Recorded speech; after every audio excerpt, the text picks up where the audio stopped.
ಇನ್ನೇನು ಹಬ್ಬ ಬಂತು, ವರಮಹಾಲಕ್ಷ್ಮಿ ಹಬ್ಬ ಬಂತು. ಸೊ ಇನ್ನೆಲ್ಲ ತೊಳೆದಿಟ್ಕೋಬೇಕು ಪೂಜೆ ಸಾಮಾನುಗಳಿಗೂ. ಆಮೇಲೆ ಹಬ್ಬಕ್ಕೆ ನಾವು ಏನೇನು ಬಳಸ್ತೀವಿ ಅವೆಲ್ಲ ನೀಟಾಗಿ ಉಜ್ಜಿಟ್ಕೋಬೇಕಾಗುತ್ತೆ. ಸೊ ನಾನು ಇದರಲ್ಲಿ ಸ್ವಲ್ಪ ಶಂಖಚಕ್ರ ನೋಡಿ, ಇದು ಶಂಖಚಕ್ರ ಅಂತ ಹೇಳಿ ದೀಪಗಳು ತೊಗೊಂಡಿದ್ದೆ. ಎಲ್ಲನಿದೆ ಇದೊಂದು ಇವೆಲ್ಲ ಇವಾಗ ಯೂಸ್ ಮಾಡ್ತೀವಲ್ಲ ಅಂತ ಹೇಳಿ ಇವೆಲ್ಲ ತೊಳಿಬೇಕು, ಚೆನ್ನಾಗಿ ಉಜ್ಜಿಬಿಟ್ಟು. ಅದಕ್ಕೆ ಎಲ್ಲ ಎತ್ತಿಟ್ಕೊಂಡಿದ್ದೀನಿ. ಹಾಗೆ ಒಂದು 4 ದೀಪದ ಕಂಬಗಳು ಇವೆಲ್ಲ ತೆಗೆದಿಟ್ಕೋಬೇಕು ಇವಾಗ ಪೂಜೆಗೆ ಬೇಕಲ್ಲ ಅಂತ. ಸೊ ಮೊನ್ನೆ ಎಲ್ಲ ಪಾತ್ರೆ ಎಲ್ಲ ಕಿಚನ್ ಕ್ಲೀನ್ ಮಾಡೋಕ್ಕೆ 1 ಡೇ ಆಗೋಯಿತು. ಸೊ ಇವಾಗ ಇವನ್ನೆಲ್ಲ ಕ್ಲೀನ್ ಮಾಡೋಕ್ಕೆ ನನಗೆ ಬೇಕು ಮತ್ತೆ ಇನ್ನೊಂದು ದಿನ. ಸೊ ಡ್ಯೂಟಿಗೆ ಹೋಗಿ ಬಂದು ಬೆಳಗ್ಗೆ ಸ್ವಲ್ಪ ಮಾಡಿಬಿಟ್ಟು ಹೋಗಿದ್ದೆ. ಸೊ ಮತ್ತೆ ಈಗ ಬಂದು ಇವನ್ನೆಲ್ಲ ತೊಳೆಯೋಣ ಅಂತ. ಇವನ್ನ ತೊಳೆಯೋಕ್ಕೆ ಬೇಕು 2-3 ಅವರ್ ನನಗೆ. ನೋಡಿ ಈ ಥರ ತುಂಬ ಚೆನ್ನಾಗಿರುತ್ತೆ ದೇವ್ರ ಮುಂದೆ ಇಡೋದಕ್ಕೆ. ಇದು ನಾನು ಲಾಸ್ಟ್ ಇಯರ್ ತೊಗೊಂಡಿದ್ದೆ. ನಾವು ಲಾಸ್ಟ್ ಇಯರ್ ಹಬ್ಬ ಮಾಡಿರಲಿಲ್ಲ. ಸೊ ಹಾಗಾಗಿ ಈ ವರ್ಷ ನೋಡೋಣ ಅಂದ್ಕೊಂಡಿದ್ದೀನಿ. ಆದರೆ ಈ ವರ್ಷವೂ ಏನೂ ಗೊತ್ತಿಲ್ಲ, ಮಾಡೋಣ ಅಂದ್ಕೊಂಡಿದ್ದೀನಿ ಅಷ್ಟೇ. ನೋಡಿ ಇಲ್ಲೆಲ್ಲ ಮಧ್ಯದಲ್ಲಿ ಸ್ವಲ್ಪ ನೀರು ಹಾಕಿ ಹೂವು ಹಾಕಿ ಕ್ಯಾಂಡಲ್ಸ್ ಹಾಕ್ಬೋದು. ಇಲ್ಲಿ ಸುತ್ತೂ ನಾವು ದೀಪಗಳು ಹಚ್ಚೋದಕ್ಕೆ ತುಂಬ ಚೆನ್ನಾಗಿರುತ್ತೆ. ಈ ಥರದ್ದು ನಾನು ತೆಗೆದಿಟ್ಕೊಂಡಿದ್ದೆ ಲಾಸ್ಟ್ ಇಯರೇ. ಇವಾಗ ಇದೆಲ್ಲ ತೊಳೆದಿಟ್ಕೋಬೇಕು. ಇನ್ನು ದೇವ್ರ ಪೂಜೆ ಸಾಮಾನು ಅವೆಲ್ಲ ನಾಳೆ ತೊಳೆಯೋಣ ಅಂತ. ಇವತ್ತು ಮಂಗಳವಾರ ಕಳಸ ಎಲ್ಲ ತೆಗೆದು ತೊಳೆಯೋದು ಬೇಡ ದೇವ್ರ ಮನೇಲಿ. ಸೊ ಇವೆಲ್ಲ ಉಜ್ಜಿಡೋಣ ಅಂತ. ಕರ್ಟನ್ಗಳೆಲ್ಲ ತೆಗೆದು ಎಲ್ಲ ತೊಳೆಯೋಕೆ ಹಾಕಿದ್ದೀನಿ. ಹಾಗೆ ಬರ್ತಾ ಡ್ಯೂಟಿಯಿಂದ ಸ್ವಲ್ಪ ರೇಷನ್ ತರಕಾರಿ ತೊಗೊಂಡ್ಬಂದೆ. ತರಕಾರಿ ಸ್ವಲ್ಪ ಹೂವು ಎಲ್ಲ ತೊಗೊಂಡ್ಬಂದೆ, ಸ್ವಲ್ಪ ಮಾತ್ರ. ಇನ್ನು ನಾಳೆ ನೋಡಬೇಕು. ಇವತ್ತು ಸ್ವಲ್ಪ ಡಿ-ಮಾರ್ಟ್ಗೆಲ್ಲ ಹೋಗಿ ಸ್ವಲ್ಪ ರೇಷನ್ ತರೋಣ. ನನ್ನ ಮಗನ ಟ್ಯೂಷನಿಗೆ ಬಿಟ್ಬಿಟ್ಟು ಹಾಗೆ ತರೋಣ ಅಂದ್ಕೊಂಡಿದ್ದೀನಿ. ನೋಡಬೇಕು ಏನೇನು ಆಗುತ್ತೋ ಅಂತ. ಒಂದೇ ದಿನ ಎಲ್ಲ ತೊಗೊಂಬರೋಕ್ಕಾಗಲ್ಲ. ಕೆಲಸಗಳು ಮಾಡ್ಕೊಳ್ತಾ ಮನೆಗಳು ಕ್ಲೀನ್ ಮಾಡಬೇಕು. ಇವಾಗ ಆಲ್ರೆಡಿ ಮ್ಯಾಟೆಲ್ಲ ತೆಗೆದು ವಾಶ್ಗೆ ಹಾಕಿಟ್ಟಿದ್ದೀನಿ. ಎಲ್ಲ ವಾಶ್ ಮಾಡಬೇಕು. ಎಲ್ಲ ಹಬ್ಬ ಬಂತು ಅಂದರೆ ಹೀಗೆ ಮಾಡೋದು ಕೆಲಸಗಳು. ಎಲ್ಲ ಕ್ಲೀನ್ ಮಾಡೋದು, ಒರೆಸೋದು, ತೆಗೆಯೋದು, ಇಡೋದು, ಇದೇ ಕೆಲಸಗಳಾಗೋಗುತ್ತೆ. ಎಲ್ಲ ಕ್ಲೀನ್ ಮಾಡೋದು, ಒರೆಸೋದು.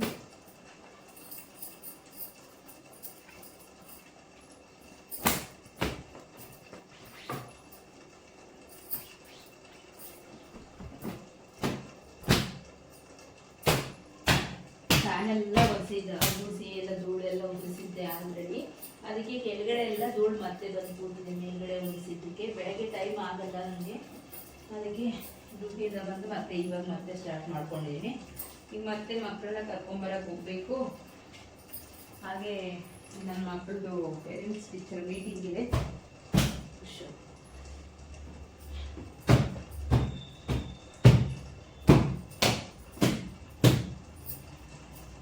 ಪೇರೆಂಟ್ಸ್ ಟೀಚರ್ ಮೀಟಿಂಗ್ ಮುಗಿಸ್ಕೊಂಡು ಮತ್ತೆ ಮಕ್ಕಳನ್ನ ಟ್ಯೂಷನ್ಗೆ ಕರ್ಕೊಂಡು ಹೋಗ್ಬೇಕು. ನನ್ನ ಮಗನ್ನ ಎಷ್ಟು ಮಾಡಿದ್ರು ಕೆಲಸಗಳು ಸಾಕಾಗೋಗುತ್ತೆ. ಏನು ಕೆಲಸನೂ ಆಗೋದೇ ಇಲ್ಲ, ಅಷ್ಟು ಕೆಲಸಗಳಿರ್ತವೆ. ಮಾಡ್ತಾ ಇದ್ರೆ ಮಾಡ್ತಾನೇ ಇರಬೇಕು.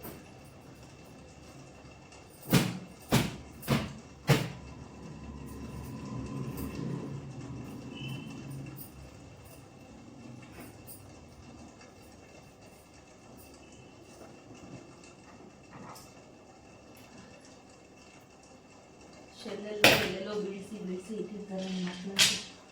ರಿಮೋಟ್ಗಳೆಲ್ಲ ಇಟ್ಕೊಂಡು ಎಷ್ಟು ಕ್ಲೀನ್ ಮಾಡಿದ್ರು ಹಬ್ಬಗಳ ಟೈಮಲ್ಲಿ ಕ್ಲೀನಿಂಗ್ ಮಾಡ್ತಾನೆ ಇರಬೇಕು. ಕ್ಲೀನಿಂಗ್ ಆಗಿರೋದಂತೂ ಕಾಣಿಸೋದಿಲ್ಲ. ಹುಷಾರಿಲ್ಲ ನಮ್ಗೆ ಆ್ಯಕ್ಚುಲಿ, ಆದರೂ ಕೂಡ ಮನೇಲಿ ಮಾಡಬೇಕಲ್ಲ, ಯಾರು ಇರಲ್ಲ ಮಾಡೋಕ್ಕೆ. ಇನ್ನು ಬಿಟ್ಟರೆ ನಮ್ಮ ಹಸ್ಬೆಂಡ್ ಮಾಡಬೇಕು, ಅವ್ರಿಗೂ ಟೈಮ್ ಇರಲ್ಲ. ಅವ್ರ ಕೆಲಸಗಳಿಗೆ ಅವ್ರದ್ದಿರುತ್ತೆ. ಇನ್ನೆಲ್ಲಿ ನಮ್ಮ ಕೆಲಸಗಳು ಮನೆಗಳಲ್ಲಿ ಆಗುತ್ತಾ? ಹಬ್ಬದ ಟೈಮಲ್ಲಿ ಹೆಣ್ಮಕ್ಳೇ ಮಾಡಬೇಕು ಎಲ್ಲ ಕೆಲಸ. ಗಂಡು ಮಕ್ಳಿಗೆ ಮಾಡೋದು ಇಲ್ಲ, ಗಂಡು ಮಕ್ಕಳಿಗೆ ಟೈಮ್ ಇರೋದು ಇಲ್ಲ.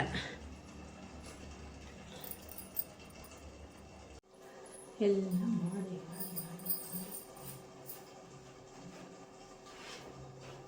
ಹಬ್ಬಗಳು ಬಂತು ಅಂದರೆ 1 ವಾರ 15 ದಿನ ಆದರೂ ಹೆಣ್ಮಕ್ಳಿಗೆ ರೆಸ್ಟ್ ಅನ್ನೋದೇ ಇರಲ್ಲ. ಅಷ್ಟು ಕೆಲಸಗಳಾಗ್ಬಿಡುತ್ತೆ ಮನೆಯಲ್ಲಿ, ಆಚೆ ಎಲ್ಲ. ಅದರಲ್ಲಿ ಯಥಾ ಪ್ರಕಾರ ಮಕ್ಕಳು ಸ್ಕೂಲ್ಗೆ ಹೋಗಬೇಕು, ನಾವು ಡ್ಯೂಟಿಗಳಿಗೆ ಹೋಗಬೇಕು. ಅದರಲ್ಲಿ ಮಧ್ಯದಲ್ಲಿ ಮನೆ ಕೆಲಸಗಳು ಆಗಬೇಕು.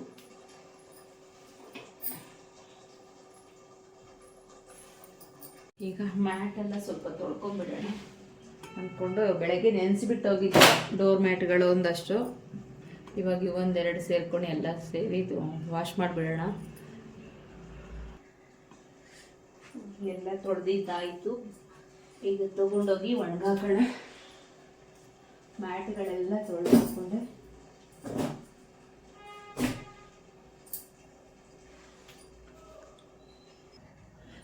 ಈಗ ಮ್ಯಾಟೆಲ್ಲ ಎತ್ಕೊಂಡಿದ್ದೀನಿ. ಎಲ್ಲ ಕರ್ಟನ್ಸು ಒಳಗಡೆನೆ ಸೀಟ್ ಕೆಳಗಡೆ ಹಾಕ್ಕೊಂಡಿದ್ದೀನಿ. ಮಳೆ ಬಂದರೆ ಮತ್ತೆ ಮಳೆ ಮೋಡ ಆಗಿದೆ, ಮತ್ತೆ ಮಳೆ ಬರ್ಬೋದು. ಸಂಜೆ ನಾನು ತೆಗಿಯೋದಕ್ಕೆ ಮನೇಲಿರಲ್ಲ, ಟ್ಯೂಷನ್ಗೆ ಹೋಗಿರ್ತೀನಲ್ಲ. ಸೊ ಹಾಗಾಗಿ ಸೀಟ್ ಕೆಳಗಡೆ ಹಾಕಿದ್ದೀನಿ. ಬೆಳಗ್ಗೆನೇ ಬೆಡ್ಶೀಟ್ಸ್ ಎಲ್ಲ ತೊಳೆದಾಕಿದ್ದೆ. ಮ್ಯಾಟೆಲ್ಲ ಸ್ವಲ್ಪ ಬಿಸಿಲಿಗೆ ಹಾಕಿದೆ, ಪರವಾಗಿಲ್ಲ ಇವತ್ತು ನೆಂದರೂ ನಾಳೆ ಒಣಗುತ್ತೆ ಅಂತ ಹೇಳಿ. ಸೊ ಹಬ್ಬ ಬಂದರೆ ಹೀಗೆ ಹೆಣ್ಮಕ್ಳಿಗೆ ಎಲ್ಲ ತೊಳೆಯೋದು ಇಡೋದು. ಈಗೆಲ್ಲ ಇವನ್ನ ತೊಳಿಬೇಕು. ಇನ್ನೆಲ್ಲ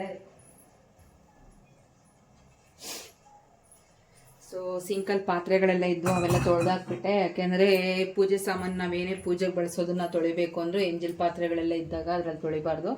ಸೊ ಎಲ್ಲ ತೊಳೆದಾಕ್ಬಿಟ್ಟು ಇವಾಗ ಇವನ್ನೆಲ್ಲ ತೊಳಿಬೇಕು. ಸೊ ಇವನ್ನೆಲ್ಲ ಉಜ್ಜೋ ಅಷ್ಟರಲ್ಲಿ ಈಗ 1 hour ಆಗೋಗ್ಬಿಡುತ್ತೆ ನನಗೆ.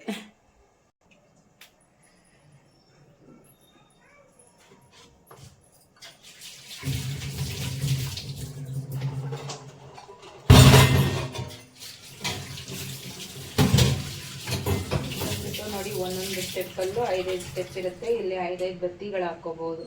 ನಮಗೆ 6-7 ಬತ್ತಿ ಹಾಕ್ಬೋದು ಒಂದೊಂದು ಸ್ಟೆಪ್ಪಲ್ಲೂ. ಎಷ್ಟು ಚೆನ್ನಾಗಿದೆ ಇದು. ಈ ರೀತಿ ಎಲ್ಲ ಒಂದೊಂದೇ ತೊಗೊಂಡು ಇಟ್ಕೊಂಡಿರ್ತೀನಿ. ಬಟ್ ಯಾವುದು ಕೆಲವು ಟೈಮಲ್ಲಿ ಯೂಸ್ ಮಾಡಲ್ಲ. ಹಬ್ಬಗಳಲ್ಲಿ ಬಂದಾಗ ಮಾತ್ರನೇ ಯೂಸ್ ಮಾಡೋದು. ಇನ್ನು ಮಿಕ್ಕಿ ಟೈಮಲ್ಲೆಲ್ಲ ಯೂಸ್ ಮಾಡೋದೇ ಇಲ್ಲ. ಸೊ ನಿಮ್ಮ ಮನೆಗಳಲ್ಲಿ ದೋಸೆ ಹಿಟ್ಟೇನಾದ್ರು ಮಿಕ್ಕಿದ್ರೆ ಆ ದೋಸೆ ಹಿಟ್ಟಲ್ಲಿ ರಾಗಿ ಬಿಂದಿಗೆಗಳು ಅವೆಲ್ಲ ಇರುತ್ತಲ್ಲ, ಈ ಥರದ್ದು ಅದನ್ನು ಹಚ್ಬಿಟ್ಟು ಸ್ವಲ್ಪ ಹೊತ್ತು ಬಿಟ್ಬಿಟ್ರೆ ವೈಟ್ ಆಗಿಬಿಡುತ್ತೆ. ಗೊತ್ತಾ? ಈ ಟಿಪ್ಸ್ ನಿಮ್ಗೆ ಯಾರಿಗಾದ್ರೂ ಯೂಸ್ಫುಲ್ ಆದರೆ ಯೂಸ್ ಮಾಡ್ಕೊಳ್ಳಿ. ಬಟ್ ನಾನು ದೋಸೆ ಹಿಟ್ಟಿರಲಿಲ್ಲ, ಹಾಗಾಗಿ ನಾನು ಯೂಸ್ ಮಾಡಿಲ್ಲ. ಪೀತಾಂಬರಿಯಲ್ಲೇ ಮಾಡ್ಕೊತೀನಿ, ಸ್ವಲ್ಪ ಬೇಗ ಆಗೋಗುತ್ತೆ. ನೋಡಿ ಎಷ್ಟು ವೈಟ್ ಆಗಿಬಿಡುತ್ತೆ, ಬೇಗ ಉಜ್ಜಿಬಿಡ್ಬೋದು. ಕೈ ಏನಾದರೂ ಸ್ವಲ್ಪ ಕೊಯ್ಕೊಂಡಿದ್ರೆ ಮಾತ್ರ ಸರಿಯಾಗಿ ಉರಿಯುತ್ತೆ. ಬಟ್ ಹಬ್ಬಗಳೆಲ್ಲ ಅಷ್ಟೇ ಯೂಸ್ ಮಾಡ್ತೀನಲ್ಲ, ಎಲ್ಲ ಧೂಳು ಒಂಥರ ಅಂಟಂಟಾಗ್ಬಿಟ್ಟಿರುತ್ತೆ. ಒಂದು ರೀತಿ ಕಲರೇ.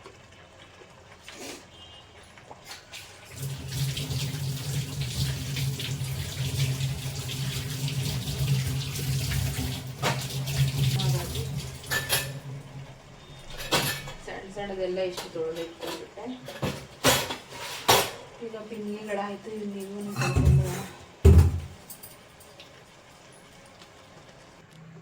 ಅಯ್ಯೋ, ನೋಡ್ತಾನೆ ಮಳೆ ಬಂದೇ ಬಿಟ್ಟಿದೆ. ಹಾಕಿರೋ ಬೆಡ್ಶೀಟ್ಗಳೆಲ್ಲ ಒಣಗೋಯ್ತು, ಎಲ್ಲ ನೆಂದೋಯ್ತು.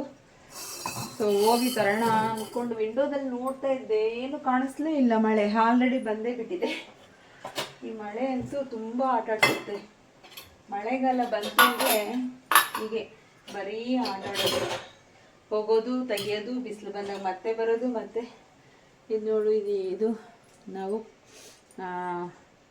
ಆರತಿ ಮಾಡುವಾಗ ಎಷ್ಟು ಚೆನ್ನಾಗಿ 5 ಥರ ಇರುತ್ತೆ. 5 ಬತ್ತಿ ಪಂಚಾರತಿ. ಇವೆಲ್ಲ ಈಗ ಸ್ವಲ್ಪ ನೀರೆಲ್ಲ ಹೋದ್ಮೇಲೆ ಒರೆಸಿಡ್ಕೋಬೇಕು. ಇದು ನೋಡಿ ಗಂಗಾ ಜಲ ಹೀಗೆ ಹಾಕೋದು. ನಮ್ಮ ಅತ್ತೆ ಮನೇಲಿತ್ತು, ತೊಗೊಂಡು ಬಂದಿದ್ದೆ ಒಂದ್ಸಲಿ. ಚೆನ್ನಾಗಿತ್ತು. ಅವ್ರಿಗೆ ಯೂಸ್ ಆಗಲ್ಲ ಅಂದರು. ನನಗೆ ಅಂತೂ ಶೋ ಪೀಸ್ ಆಗಿ ಹಾಗೆ ಇಡೋದಕ್ಕೂ ಚೆನ್ನಾಗಿರುತ್ತೆ ಅಂದರೆ ಈ ಥರ ತೊಗೊಂಬಂದ್ಕೊಂಡೆ ನಾನು.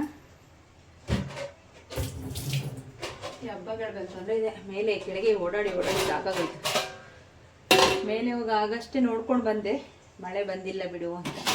ಬರೋ ಅಷ್ಟರಲ್ಲಿ ಆಲ್ರೆಡಿ ಮಳೆ ಬಂದು ನಿಂದು ಹೋಗಿದೆ ಆಲ್ರೆಡಿ. ಖುಷಪ್ಪ.